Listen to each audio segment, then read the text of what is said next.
ஜோதிட ஆர்வலர்கள் அனைவருக்கும் என் அன்பான வணக்கங்கள். மறுபடியும் உங்களை சந்திப்பதில் மட்டற்ற மகிழ்ச்சி அடைகின்றேன். ஜோதிட கருத்துக்களை உங்கள் முன் பேசுவதற்கு முன்னால் உங்களையும் என்னையும் இணைத்திருக்கிற கல் தோன்றி மண் தோன்றா காலத்தே முன் தோன்றிய மூத்தகுடி தமிழை குறித்து புரட்சி கவிஞர் பாரதிதாசன் எழுதிய ஒரு தமிழ் கவிதையை உங்கள் முன்னால் சமர்ப்பித்துக் கொள்கின்றேன். எங்கள் வாழ்வும் எங்கள் வளமும் மங்காத தமிழ் என்று சங்கே முழங்கு. எங்கள் வாழ்வும் எங்கள் வளமும் மங்காத தமிழ் என்று சங்கே முழங்கு. எங்கள் பகைவர் எங்கோ மறைந்தார், இங்குள்ள தமிழர்கள் ஒன்றாதல் கண்டே.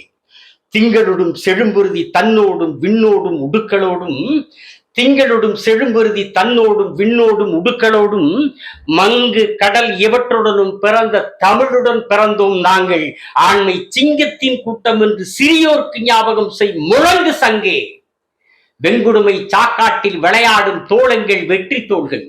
வெங்குடுமை சாக்காட்டில் விளையாடும் தோளங்கள் வெற்றி தோள்கள். கங்கையை போல் காவிரி போல் கருத்துக்கள் ஊரும் உள்ளம் எங்கள் உள்ளம். வெண் குருதி தனிர் கமழ்ந்து வீரம் செய்கின்ற தமிழ் எங்கள் மூச்சா என்கிற இந்த புரட்சி கவிஞனின் பாரதிதாசனுடைய கவிதையை உங்கள் முன்னால் சமர்ப்பித்துக் கொள்கின்றேன். ஜோதிட உயிர் விதிகளை பற்றி உங்கள் முன்னால் இன்றைக்கு என்னுடைய கருத்துக்களை பகிர்ந்து கொள்கிறேன். ஜோதிட விதிகளை, உயிர் விதிகளை பற்றி சொல்லுவதற்கு முன்பு 12 பாவகங்களுடைய காரகத்துவங்கள் என்று சொல்லப்படுகிற தன்மைகளை உங்களிடத்திலே சொல்கின்றேன். அது என்ன 12 பாவகங்கள் என்று ஜோதிடத்தை பற்றி அறியாதவர்கள், ஜோதிடத்தின் மீது ஆர்வம் உள்ளவர்கள் கேள்வி எழுப்பலாம். ஜோதிடம் படித்தவர்களுக்கோ அல்லது புதிதாக ஜோதிடம் படித்துக் கொண்டிருப்பவர்களுக்கு கூட இது தெரியும். ஆனால் ஜோதிடத்தை பற்றி ஆர்வம் இருக்கும், ஆனால் இந்த பாவங்கள் என்றால் என்னவென்று அறியாதவர்கள் இருக்கலாம். நீங்க உங்க ஜாதகத்தை எடுத்தீங்கன்னா அந்த ஜாதகத்துல கட்டம் போட்டிருக்கும், 12 கட்டம் இருக்கும். அதுல லா அப்படின்னு போட்டிருக்கும், அதுதான் 1ஆம் இடம். அந்த 1ல் இருந்து என்னன்னா லான்னு போட்டிருக்கிறது 1ஆம் இடம், 1ஆம் பாவகம், 1ஆம் இடம். அதுக்கடுத்து 2ஆம் இடம், அடுத்தது 3ஆம் இடம், அடுத்தது 4ஆம் இடம், அடுத்தது 5ஆம் இடம், அடுத்தது 6ஆம் இடம், அடுத்தது 7ஆம் இடம், அடுத்தது 8ஆம் இடம், அடுத்தது 9ஆம் இடம், அடுத்தது 10ஆம் இடம், அடுத்தது 11ஆம் இடம், அதற்கடுத்து 12ஆம் இடம். இதுதான் 12 பாவங்கள் என்று சொல்லப்படுகிற 12 கட்டங்கள்.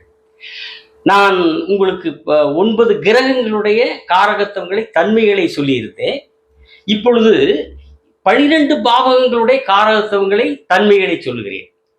மனிதனுடைய வாழ்க்கைக்கு என்னென்ன தன்மைகளை 9 கிரகங்களும் தரும் என்பதை போல நம்முடைய மனிதர்களுடைய வாழ்க்கைக்கு இந்த 12 பாவங்களும் சில தன்மைகளை தரும். இந்த கிரகங்கள் அந்த பாவகத்தில், அந்த கட்டத்தில் அமர்ந்து இந்த கிரகங்களுடைய தன்மைகளையும் அந்த பாவங்களின் மூலமாக நமக்கு பலன் தரும். அந்த பலன் தான் உயிர் விதி, பாரம்பரிய ஜோதிடத்தின் உயிர் விதி. 1ஆம் பாவகத்திலிருந்து 12ஆம் பாவகத்தில் ஒவ்வொரு பாவகத்திற்கும் தன்மைகள் இருக்கிறது.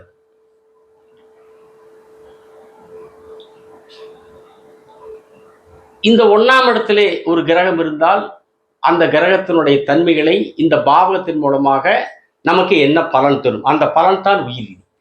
அதனால் அந்த 12 பாவகங்களுடைய தன்மைகளை உங்கள் முன்னால் நான் பகிர்ந்து கொள்ள ஆசைப்படுகின்றேன். 1ஆம் பாவகம், அந்த 12 பாவங்கள் மனிதனுக்கு தரக்கூடிய காரகத்துவங்கள், தன்மைகள் மட்டுமல்ல, மனிதனுடைய உடம்பின் ஒவ்வொரு பாகத்தையும் குறிக்கக்கூடியதும் அந்த 12 பாவத்தில் இருக்கிறது. அதையும் சேர்த்தே உங்களுக்கு சொல்லுகிறேன். 1ஆம் பாவம் தலை, மனிதனுடைய தலை. 1ஆம் பாவம் தலை. ஜாதகரின் தோற்றம், குணநலன்கள், வெற்றி, அந்தஸ்து, முயற்சி, ஆளுமைத்திறன், தன்னம்பிக்கை, சுயநலம், ஆயுள். நான் இதை உங்களுக்கு நான் எழுதிக்கிற மாதிரியே சொல்றேன். ஆர்வம் உள்ளவர்கள் இதை எழுதி வைத்து படித்து பயிற்சி பெற்றால் உங்களுக்கு பயனுள்ள வகையிலே இருக்கும். ஆகவே நான் எழுத்தால் எழுதி கொள்ளுகிற வகையிலேயே உங்களுக்கு நான் சொல்லுகிறேன். 1ஆம் பாவம்னா அந்த தலை, ஜாதகரின் தோற்றம், குணநலன்கள், வெற்றி, அந்தஸ்து, முயற்சி, ஆளுமைத்திறன், தன்னம்பிக்கை, சுயநலம், ஆயுள். 2ஆம் பாவகம் முகம், குடும்பம், வருமானம், சேமிக்கும் திறன், பார்வை திறன், வாக்கு, ஜாதகரின் எதிர்காலம், திருமண வாழ்க்கை, தனம், எதிர்காலத்தை பற்றி அறியும் திறன். 3ஆம் பாவம் கழுத்து, ஜாதகரின் தைரியம், வீரியம், விடாமுயற்சி, இளைய சகோதரம், குறுகியகால ஒப்பந்தங்கள், குறுகியதோர பயணம், தகவல் தொடர்பு, செயலாற்றும் திறன், வலது காது, வலது கை, படிப்பதற்கேற்ற மனநிலை, நினைவாற்றல், போகஸ்தானம். 4ஆம் பாவம் மார்பு பகுதி, தாயார், கல்வி, இடம், வீடு, வாகனம், உற்றார், உறவினர், உற்பத்தித்துறை, சமாதி, பாதுகாப்பு, ஒழுக்கம், கற்பு, சுகஸ்தானம். 5ஆம் பாவம் வயிறு, குழந்தை பாக்கியம், பூர்வ புண்ணியம், இஷ்ட தெய்வம், பூர்வீ சொத்துக்கள், மன ஒருமைப்பாடு, மந்திரம் ஜெபித்தல், காதல் வாரங்கள், விளையாட்டு, கேளிக்கைகள், ஆன்மீகம், அரசியல், கலைத்துறை. 6ஆம் பாவம் அடிவயிறு, இடுப்பு, கடன், நோய், வழக்கு, எதிரி, செல்லப்பிராணிகள், தாய்மாமன், தனிமை, விரக்தி, வெறுப்பு, திருமணத்தடை, திருமண பிரிவு, சுயநலம், வேலை, கடமை.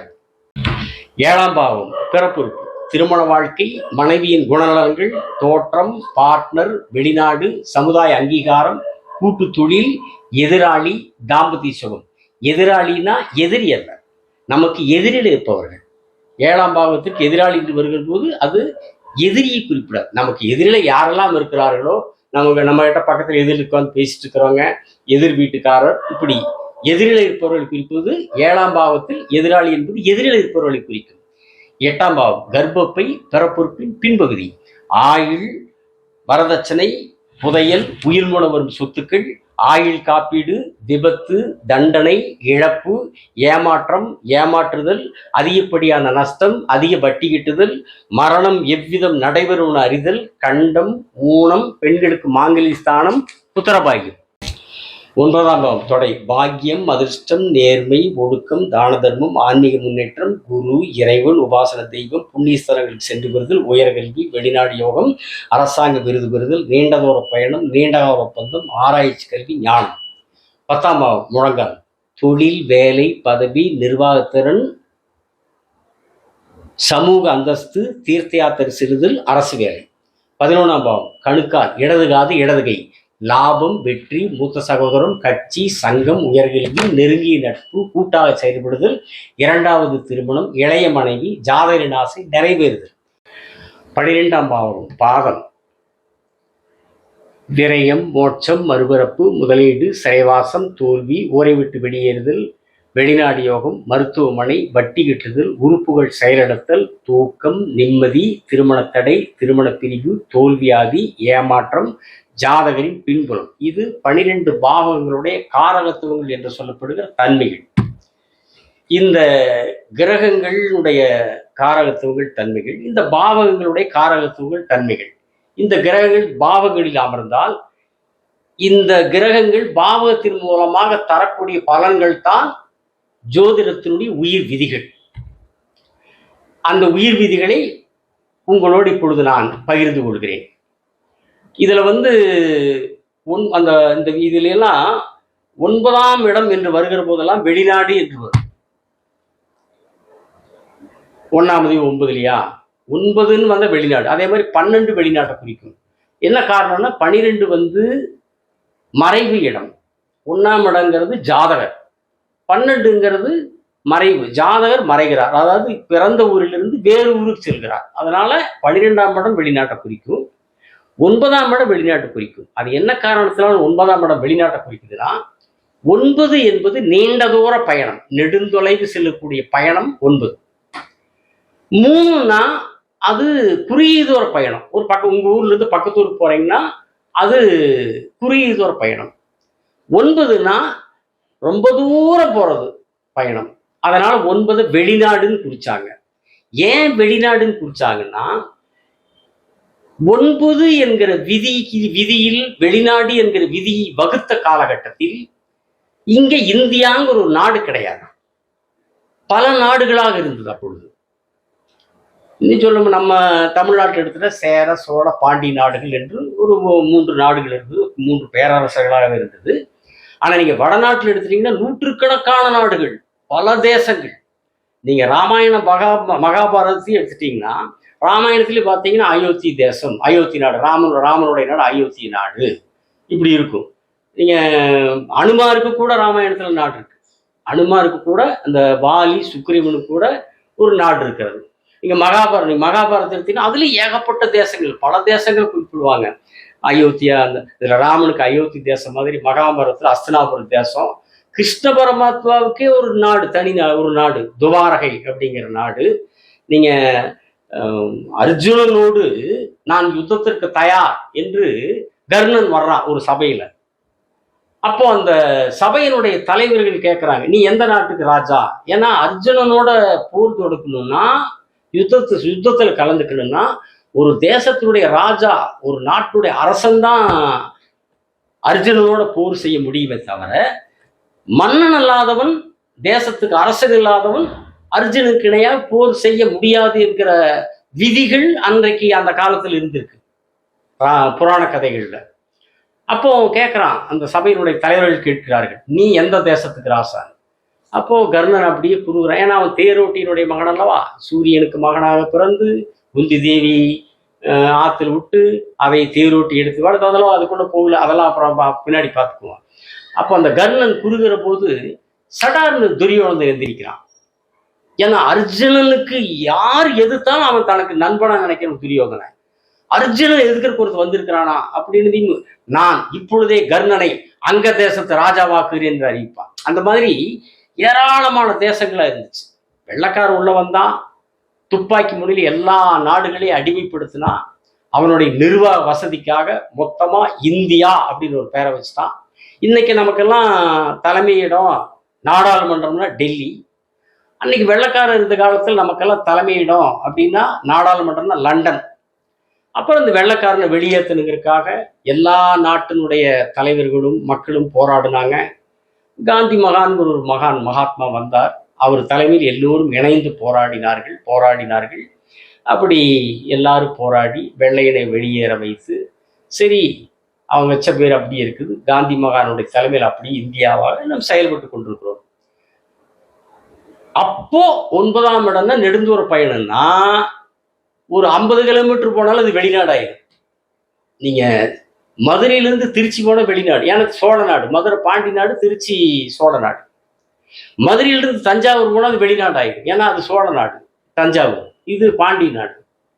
கோயம்புத்தூர்ல இருந்து திருச்சி போனா அது வேற நாடு சோழ நாடு. கோயம்புத்தூர்ல இருந்து மதுரை போனா அது வேற நாடு பாண்டி நாடு. இன்னும் சொல்ல போனா வடநாட்டில 10 கிலோமீட்டர் தாண்டினா ஒரு நாடு வந்து, 5 கிலோமீட்டர் தாண்டின ஒரு நாடு வந்து. அதனால ஜோதிட விதியை, இந்த 9ஆம் இடத்து விதியை உருவாக்குகிற போது நீண்ட தூர பயணம், ஒரு 25 கிலோமீட்டர், 25 மைல், 50 மைல்னா அதை வேற நாடுகள் வந்து வெளிநாடு என்று அந்த 9ஆம் இடத்துக்கான விதியை வெளிநாடு என்று குறித்தார்கள். ஆனா இன்னைக்கு நாம வெளிநாடுன்னு இந்தியா விட்டு வெளியில போனா தான் அது வெளிநாடு. அதனால ஜோதிடி விதி வகுக்கப்பட்ட காலத்தில் நெடுந்தூரம் என்றால், நீண்ட தூர பயணம் என்றால் அது 9ஆம் இடம் வெளிநாடு என்று குறிக்கப்பட்டிருக்கிறது என்பதை உங்களிடத்திலே அன்போடு தெரிவித்துக் கொண்டு, இந்த ஜோதிட உயிர் விதிகளை உங்கள் முன்னால் சமர்ப்பிக்கின்றேன். அந்த உயிர் விதினா உங்களுக்கு 12 கட்டம் இருக்குதா? உங்கள் ஜாதகத்தில் எடுத்து பார்த்தீங்கன்னா 12 கட்டம் இருக்கா? அந்த 12 கட்டத்துல 1வது விதி 1ல் இருந்தால் என்ன பலன், 1வது விதி 2ல் இருந்தால் என்ன பலன், 1வது விதி 3ல் இருந்து என்ன பலன், 1வது விதி 4ல் இருந்து என்ன பலன், 1வது விதி 5ல் இருந்து என்ன பலன், 1வது விதி 6ல் இருந்து என்ன பலன், 1வது விதி 7ல் இருந்து என்ன பலன், 1வது விதி 8ல் இருந்து என்ன பலன், 1வது விதி 9ல் இருந்து என்ன பலன், 1வது விதி 10ல் இருந்து என்ன பலன், 1வது விதி 11ல் இருந்து என்ன பலன், 1வது விதி 12ல் இருந்து என்ன பலன், இப்படி 1வது விதி 12 இடங்கள்ல இருந்து எந்த இடத்துல இருந்து என்ன பலன்.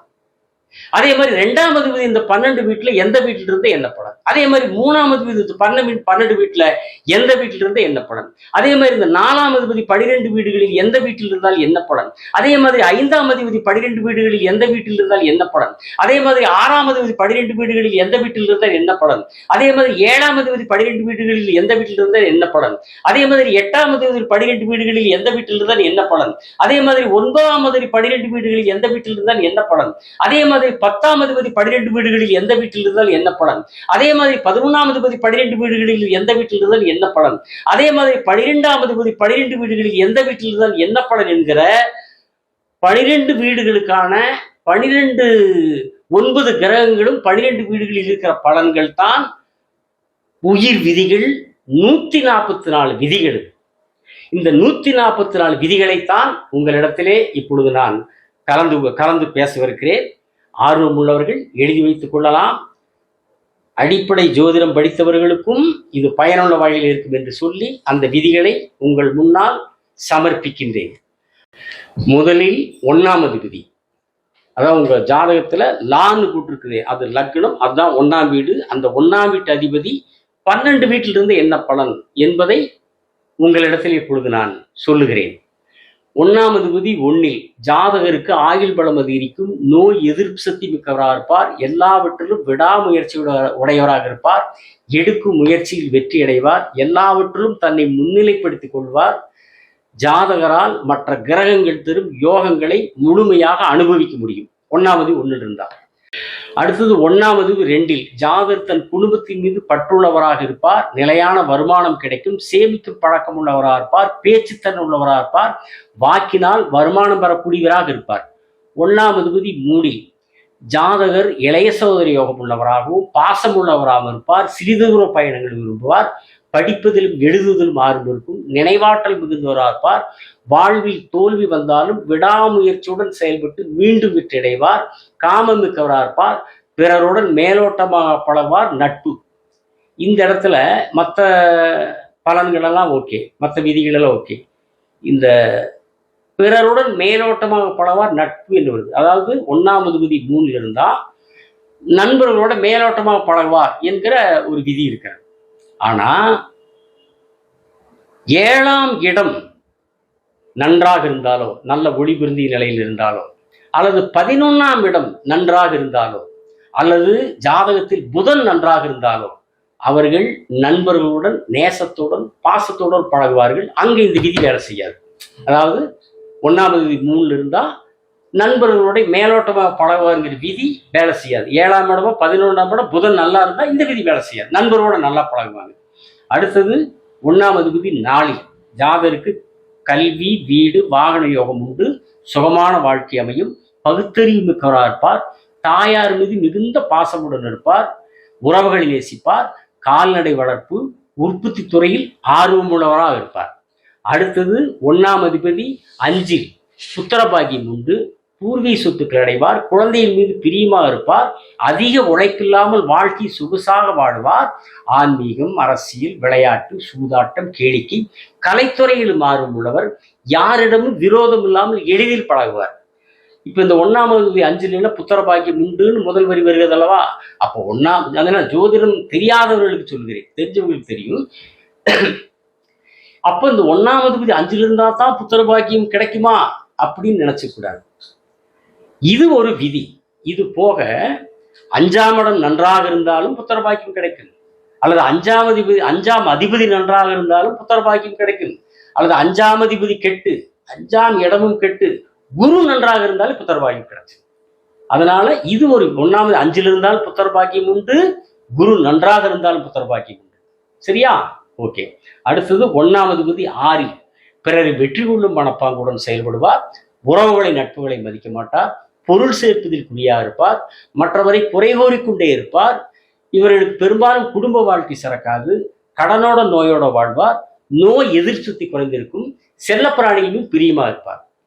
அடுத்தது 1ஆம் அதிபதி 7இல் ஜாதகர் எல்லோருடனும் நட்புடன் பழகுவார், பிறரை சார்ந்து செயல்படுவார், சமுதாய அந்தஸ்து கிடைக்கும், கூட்டு தொழில் வியாபாரம் செய்தல் ஆர்வம் இருக்கும், வெளிநாட்டு யோகம் உண்டு.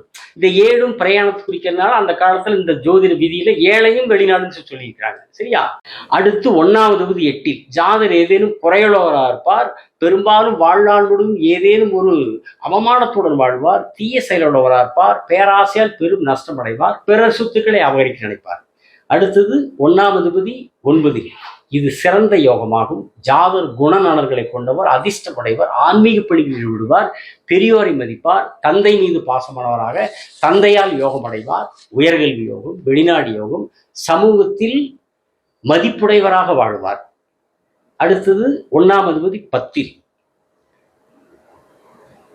ஜாதகருக்கு பதவி, புகழ், அந்தஸ்து, நல்ல தொழில், நல்ல வேலை, தீர்த்த யாத்திரை செல்லும், சொத்து சேர்க்கை, பொது வாழ்வில் ஈடுபாடு போன்ற சுப பலன்களை தரும். அடுத்தது 1ஆம் அதிபதி 11ல். ஜாதகர் சிறந்த அறிவாளியாகவும் திருப்தி உடையவராகவும் லாப நோக்கத்துடன் செயல்படுவராகவும் மூத்த சகோதரர் நண்பர்களுடன் பிரியமானவராகவும் அரசியல் சங்கம் ஈடுபாடு ஆன்மீக முன்னேற்றம் உள்ளவராகவும் இருப்பார். அடுத்தது 1ஆம் அதிபதி 12ல். வெளிநாட்டு யோகம் உண்டு, குடும்பத்தை விட்டு பிரிந்து செல்வார், எல்லாவற்றிலும் தோல்வி ஏற்படும், எதை தொட்டாலும் விரயமாகும், கடனாலோ நோயாலோ அவதிப்படுவார், குடும்ப வாழ்க்கை சிறக்காது, ஆன்மீகவாதியாகவோ வெளிநாடு சென்றாலோ வாழ்வு சிறக்கும். ஆனா இந்த விதி, இந்த பலன் 1ஆவது 12 இருக்கிற இந்த பலன் கும்ப லக்னத்துக்கு மட்டும் நடக்கவே நடக்காது. 1ஆவது 12ல் வெளிநாட்டு யோகம் உண்டு, குடும்பத்தை விட்டு பிரிந்து செல்வார், எல்லாவற்றிலும் தோல்வி ஏற்படும், எதை தொட்டாலும் விரயமாகும், கடனால நோயால் அவதிப்படுவார், குடும்ப வாழ்க்கை சிறக்காது, ஆன்மீகவாதியாக வெளிநாடு சென்றாலோ வாழ்வு சிறக்கும். இந்த பலன் கும்ப லக்னத்துக்கு மட்டும் இந்த பலன் எந்த வகையிலும் நடைபெறாது. சரிங்களா? ரைட். அடுத்தது 2ஆம் அதிபதி 1ல். 1ஆம் அதிபதி 12 இடத்திலிருந்து என்ன பலன் அப்படிங்கிற உயிர் விதி உங்களுக்கு சொன்னேன். அடுத்ததாக 2ஆம் அதிபதி 12 வீட்டிலிருந்து என்ன பலன் அப்படிங்கிறத உங்களுக்கு நான் அன்போடு சொல்கிறேன். 2ஆம் அதிபதி 1ல். ஜாதகர் வருமானத்தை விட கௌரவத்துக்கு முக்கியத்துவம் வருவார். வருமானம் குறைவாக இருந்தாலும் இவரை தேடி வரும். குடும்பத்தினர் மீது பிரியமாக இருப்பார்கள். அவர்களின் தலையீடும் ஒரு வாழ்வில் அதிகமாக இருக்கும். எப்போதும் தன்னை பற்றியே பேசிக் கொண்டிருப்பார். அடுத்தது 2ஆம் அதிபதி 2ல் இருந்தார். இப்போ 2ஆம் அதிபதி உங்க ஜாதகத்துல லக்னத்துக்கு 1ஆம் இடம், லக்னத்துக்கு அடுத்தது 2ஆம் இடம். இப்போ முதல்ல 1ஆம் அதிபதி 12ல் இருக்கிற உயிர் விதிகளை சொல்லிட்டேன். அடுத்தது 2ஆம் அதிபதி 1ல் இருந்தா அதைத்தான் இப்ப நான் உங்களுக்கு சொல்லிட்டு இருக்கேன். உங்க லக்னத்துக்கு அடுத்து 2ஆம் இடம். அந்த 2ஆம் அதிபதி 1ல் உங்க லக்னம்னு போட்டுருக்கலாம், அங்க இருந்தா என்ன பலன்? அதே மாதிரி 12 வீட்டுல அந்த 2ஆவது 2 1ல் இருந்தா 2 இருந்தா அந்த பலன் உங்களுக்கு நான் சொல்றேன்.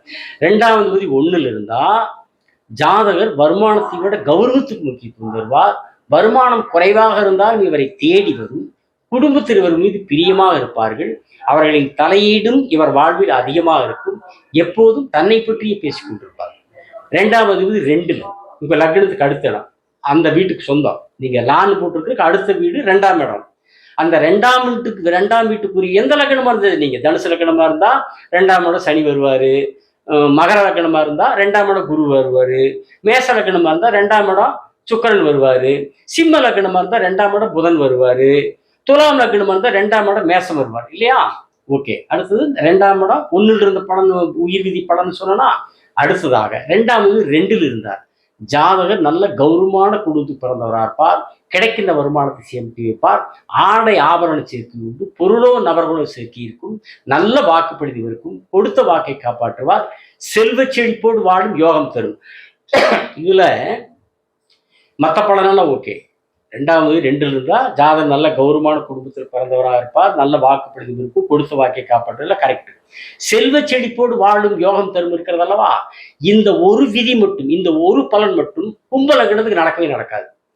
நடக்காதுன்னா அந்த 2ஆம் அதிபதி திசையில கும்ப லக்னம் 2ஆம் அதிபதி குருவாயிற்றா, அப்ப அந்த குரு கும்ப லக்னத்துக்கு 2லேயே இருந்தா அந்த குரு தசை நடக்கிற போது இந்த 2ஆம் அதிபதி 2ல் இருந்தால் செல்வ செழிப்புடன் வாழும் யோகம் தருங்கிற இந்த விதி கும்ப லக்னத்துக்கு 2ஆம் இடத்துல குரு ஆட்சியா இருந்தா அந்த குரு தசையில இந்த செல்வ செழிப்போடு வாழும் யோகம் தருங்கிற பலன் விதி செயல்படவே செயல்படாது.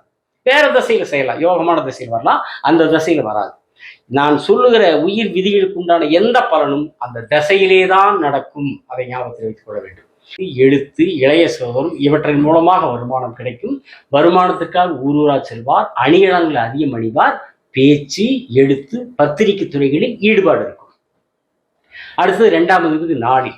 கல்வி யோகம் உண்டு, வீடு வாங்கின யோகம் உண்டு, அவற்றால் வருமானமும் உண்டு.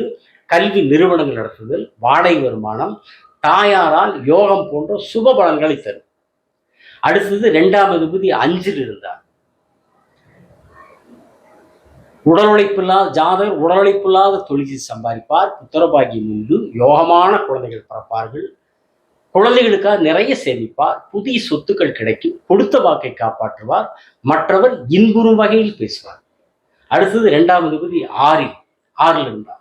2வது 6ல் இருந்த பொய் பேசுவராக இருப்பார், எப்போதும் பிறரை குறை கூறி கொண்டே இருப்பார், முகத்தில் ரோகம் உண்டாகும், குடும்பத்தை விட்டு பிரிந்து வாழ்வோராகும், வேலை செய்து சம்பாதிப்பவராக இருப்பார், கடன் இருந்து கொண்டே இருக்கும்.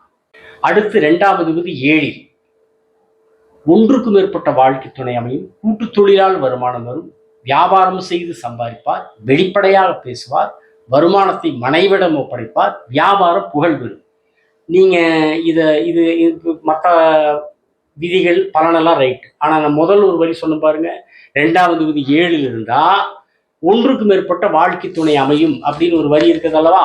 நீங்க இதை பார்த்துட்டு யாராவது சகோதரிகள் ஆர்வ கோளாறுல நம்மளும் ஓரளவுக்கு ஜோதிடம்லாம் படிச்சிருக்கிறோம், இதை நம்மளும் ஏதோ ஒரு ஜாதகத்தை அப்ளை பண்ணி பார்க்கலான்னு ஏன்னா ஜோதிடம் படித்தவர்களுக்கு ஜோதிடர்களுக்கு தெரியும், ஒரு ஜோதிடத்தை தெரிஞ்சுக்கணும் ஒரு ஆர்வத்தில் இருப்பாங்க. அப்படி ஆர்வத்தில் இருப்பவங்க சரி இந்த விதியை நம்ம பொருத்தி பார்க்கலான்னு ஏதோ ஒரு ஜாதகத்தை பார்க்கலான்னு உங்களுக்கு தெரிஞ்ச ஜாதகத்தையோ, உங்கள் சொந்தக்கார ஜாதகத்தையோ, உங்கள் பக்கத்து வீட்டு ஜாதகத்தையோ, அது எதிர் வீட்டு ஜாதகத்தையோ, ஏதோ ஒருத்தருடைய ஜாதகத்தை பார்த்து அந்த ஜாதகத்தில் 2வது 7ல் இருந்து நீ அந்த அந்த ஜாதகத்துக்குரியவருடைய மனைவி கிட்ட அடிப்புள்ள தின்னுன்ற ஜாதகத்துல 2வது விதி, உங்க வீட்டுக்கார ஜாதகத்துல 2வது விதி 7ல் இருக்குது, ஏக்கா 2வது 7ல் இருந்து என்னக்கா, அட எனக்கெல்லாம் ஓரளவுக்கு ஜோசியம் தெரியும், 2வது விதி 7ல் இருந்தா ஒன்றுக்கு மேற்பட்ட வாழ்க்கை இன்னொரு கல்யாணம் பண்ணிக்க வேணாமா புருஷன், அக்கா என்னக்கா சொல்ற நீ, அட ஆமா எனக்கு அளவுக்கு ஒரு ஜோசியம் தெரியுமா,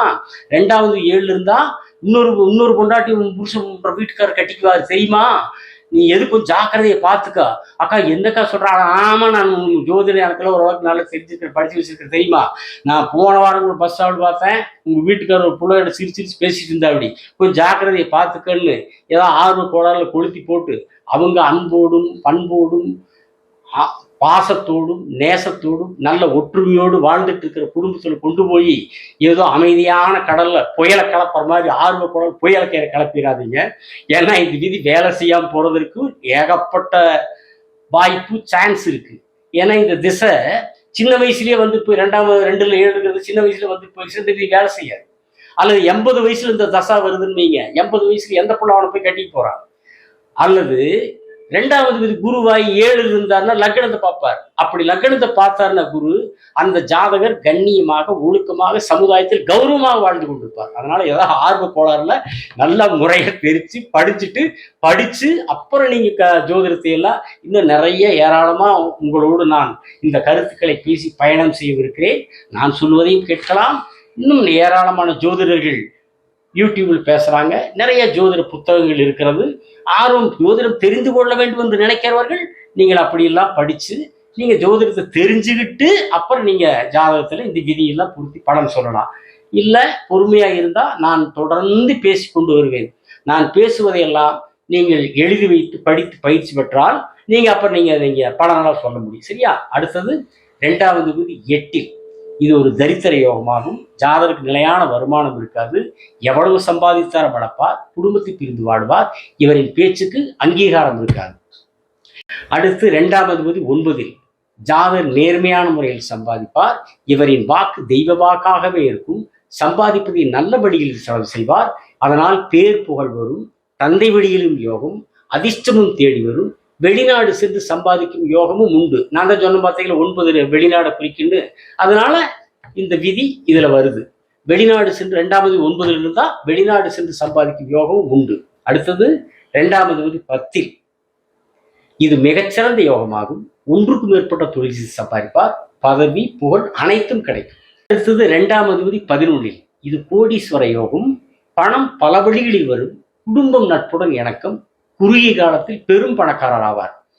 இதை பார்த்தவுடனே யாருக்காவது 2வது 11ல் இருந்து என்ன நீ ஜோதிட உயிர் விதி பலன் சொல்லிட்டு இருக்கிற, எனக்கு தான் 2வது 11 இருக்குது, நான் கோடீஸ்வரன் மகள கீழீஸ்வரன் மகள அண்ணாடு போய் வேலைக்கு போய் கூலி வாங்கி ஏதோ ஒரு 300-400 சம்பாதிச்சு நான் சாப்பிட்டுட்டு இருக்கிறேன், நீ என்னடான்னா 2வது 11 இருந்தால் கோடீஸ்வர யோகன் வேற சொல்லிட்டு இருக்கிறேன்னு கோச்சுக்காதீங்க.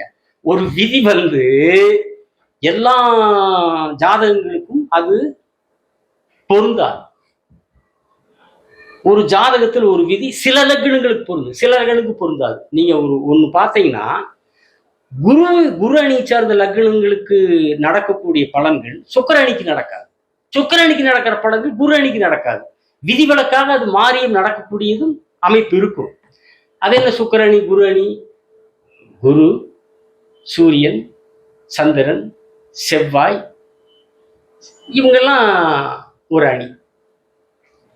இந்த பக்கம் பார்த்தீங்கன்னா சுக்கிரன், சனி, ராகு இவங்கெல்லாம் ஒரு அமைப்பு, ஜோதிட அமைப்பு.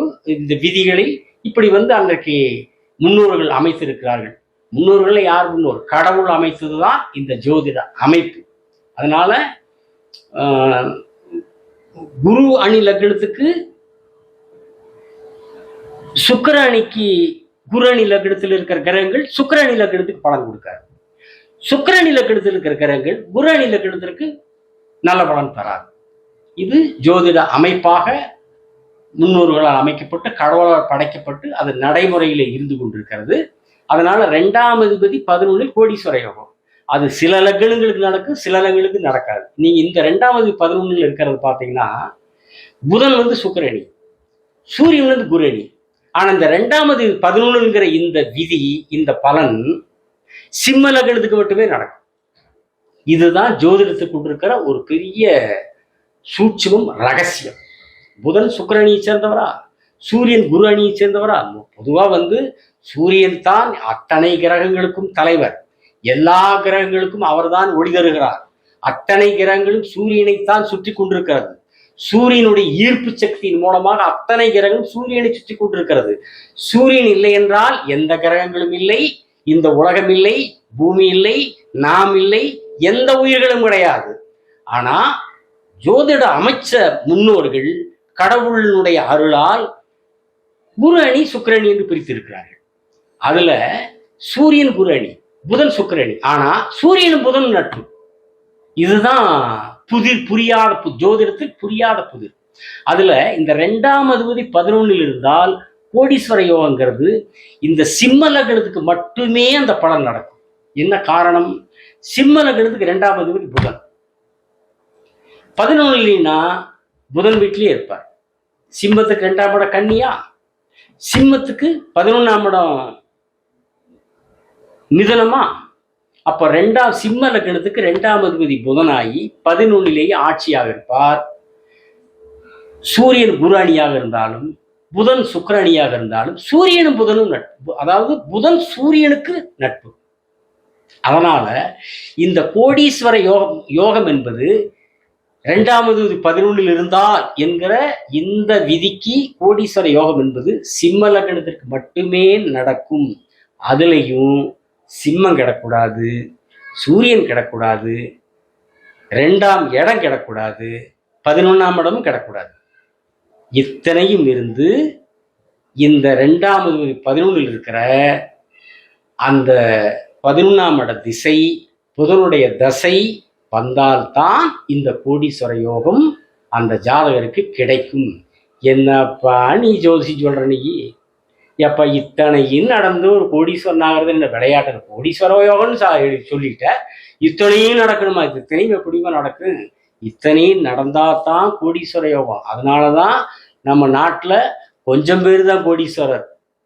இல்லைன்னா இந்த விதி எல்லா ஜாதகத்திலையும் 2ஆம் அதிபதி 11 இருந்தா எப்படி இருந்தால் கோடீஸ்வரர்? நாட்டுல 100க்கு 90 பேர் கோடீஸ்வரரா இருப்பாங்க. ஒரு 8 கோடி மக்கள்ல 7 கோடி பேர் கோடீஸ்வரரா இருப்பாங்க. அதுதான் ஜாதகத்தில் இருக்கிற புரியாத புதிர், கடவுள் வைத்திருக்கிற ஜோதிட ரகசியம். அதனால 2ஆம் அதிபதி 11 இருந்தால் கோடீஸ்வர யோகம் என்கிறது சிம்ம லக்னத்துக்கு மட்டுமே நடக்கும். 2ஆம் இடம் கிடக்கூடாது, சிம்மம் கிடக்கூடாது, சூரியன் கிடக்கூடாது, 11ஆம் இடம் கிடக்கூடாது. இத்தனையும் இருந்து அந்த தசை வந்தால் கோடீஸ்வர யோகம். அடுத்தது 2ஆம் அதிபதி 12 இருந்தால் என்ன பலன்? குடும்பத்தை பிரிந்து வாழும் சூழல், வருமானம் விரயம் அல்லது வருமானம் இருக்காது, கொடுத்த வாக்கை காப்பாற்ற முடியாது. இந்த விதிக்குண்டான பலனும் நடக்காமல் போவதற்கு அதிக வாய்ப்பு இருக்கிறது. என்னப்பா நீ 2வது 12 இருந்தால் குடும்பத்தை பிரிந்து வாழும் சூழல், வருமானம் வரையும் வருமானம் இருக்காது, கொடுத்து வைக்க காப்பாற்ற முடியாதுங்கிற, அப்புறம் நடக்காம போறதுக்கு வாய்ப்பு இருக்குங்கிற என்னத்தை அப்ப நீ என்னத்துக்கு அப்புறம் இது சொல்லிட்டு இருக்கிறேன்னு நீ கேட்கலாம். ஜோதிடத்தை பற்றி தெரியாது, ஜோதிடம் படிச்சவங்களுக்கு தெரியும், படிக்காதவங்க என்ன நீ சொல்லிட்டு இருக்கிற, இது விதி நடக்குங்கிற, அப்புறம் இது நடக்காம போறதுக்கு காரணம் இருக்குங்க. இப்போ இது நடக்குமா நடக்காதான்னு எப்படிப்பா நாங்கள் கணக்கெடுக்கிறது அப்படின்னு நீங்க ஒரு கேள்வி மனசுல வரலாம். இந்த விதி எப்படி நடக்காம போறது காரணம் இருக்குன்னா, குழந்தையா இருக்கும் போதே இந்த தசாபுத்தி 2வது விதி 12 இருக்கிற இந்த தசை வந்துருச்சுன்னு வைங்க. குழந்தையா இருக்கும் போதே இந்த விதி வேலை செய்யாது. அவன் எதுக்கு குழந்தையா இருக்கும்போது இந்த தசை வந்துச்சுன்னா குடும்பத்தை பிரிந்து குழந்தை போயிருமா? அது போகாது. சரியா? அதே மாதிரி 80 வயசு 90 வயசுல வருது. போனா என்ன இருந்தா என்ன? சரியா? அதே மாதிரி இந்த தசையே வராமலும் போய்விடும். 2ஆம் இடத்தில் 2வது 12 இருந்தா அந்த தசையை வராமல் போய்விட்டாலும் இந்த விதி வேலை செய்யாது. அல்லது லக்னம் மிகவும் ஒளித்தன்மையோடு, அதாவது சுபத்துவம் என்று சொல்லுகிறார். சுபர்னா என்ன? குரு, சுக்கிரன், வளர்வரை சந்திரன், தனித்த புதன் எல்லாம் இவங்க சுபர்கள். இதெல்லாம் அந்த ஞானி அன்னைக்கே கடவுளே படைச்சு வச்சிருந்தது. அசுபர்கள்னா யாரு? இந்த சூரியன், செவ்வாய், தேய்வர சந்திரன், ராகு, கேது, சனி, இவங்கெல்லாம் அசுபர்கள். இயற்கை சுபர், இயற்கை அசுபர். இந்த இயற்கை சுபர் இருக்கிற இடம் சுபத்துவம் ஆயிருது, இந்த இயற்கை அசுபர் இருக்கிற இடம் அசுபத்துவம் ஆயிருது. இதுதான். இதுலையும் பார்த்தீங்கன்னா சூரியன் பாதி சுபர் பாதி அசுபர், செவ்வாய் முக்கா அசுபர் கா சுபர். இதெல்லாம் நம்ம இது ஏன் எப்படி இதுக்குள்ளெல்லாம் நம்ம கேள்விக்குள்ள போக முடியாது.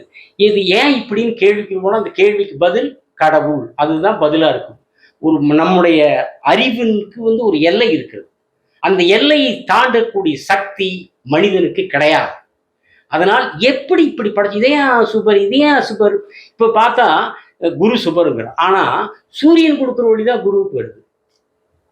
அந்த சூரியனிடத்திலிருந்து வருகிற கதிர்களை, தீய கதிர்களை வடிகட்டி நல்ல கதிர்களை மனிதனுக்கு தருகிறது. இது எப்படி? அந்த எப்படிங்கிற கேள்விக்கு அப்படி கேள்விக்குறி போட்டு கீழே பதில் கடவுள், படைத்தவன், இறை சக்தி, இதுதான் பதில். அதனால இந்த 2வது 12 இருந்தால் குடும்பத்தை பிரித்து வாழும் சூழல், வருமானம் வரையோட வருமானம் இருக்காது, கொடுத்த வாக்கை காப்பாற்ற முடியாது என்கிற இந்த விதி, அந்த தசை வராமல் போய்விட்டால் அந்த விதி வேலை செய்யாது. லக்னம் நல்ல ஒளித்தன்மையோடு சுபத்துவம் இருந்தால் அந்த விதி, இந்த நல்ல விதி வேலை செய்யும். அல்லது நல்ல யோகமான தசை நடந்து கொண்டிருந்தால் நல்ல யோகமான வாழ்க்கை அமைப்பு இருக்கும் என்று உங்களிடத்திலே பணிவோடு தெரிவித்துக் கொண்டு, ஆர்வம் உள்ளவர்கள் எழுதி வைத்துக் கொண்டீர்கள். இப்போ நான் உங்களுக்கு 144 விதியில 24 விதிகளை சொல்லியிருக்கிறேன். அதாவது ஒன்னாம் அதிபதி 12 இருந்தா, 2ஆம் அதிபதி 12 வீட்டில் இருந்தா என்கிற இந்த விதிகளை சொல்லியிருக்கிறேன். அடுத்து மிக விரைவில் 3ஆம் அதிபதி 1 12 வீட்டில் இருந்த என்ன, 4ஆம் அதிபதி 1 12 வீட்டில் இருந்தார் என்ன என்று 12ஆம் அதிபதி வரைக்கும் உங்களிடத்திலே நான் கருத்துக்களை பகிர்ந்து கொள்ள இருக்கிறேன். இப்பொழுது 24 விதிகளை உங்களிடத்திலே சொல்லியிருக்கிறேன். இன்னும் 120 விதிகள் இருக்கிறது. அந்த 120 விதிகளோடு மிக விரைவில் உங்களை சந்திக்கிறேன் என்று சொல்லிக்கொண்டு உங்களிடத்திலெல்லாம் ஒரு அன்பான வேண்டுகோளை வைக்கின்றேன். சப்ஸ்கிரைப் பண்ணுங்க, பெல் பட்டனை அமுத்துங்க, ஷேர் பண்ணுங்க. உங்களிடமிருந்து அன்போடு விடைபெறுவது உங்களுடைய அன்பிற்குரிய ஜோதிடர் SP நாகராஜ். வணக்கங்கள்.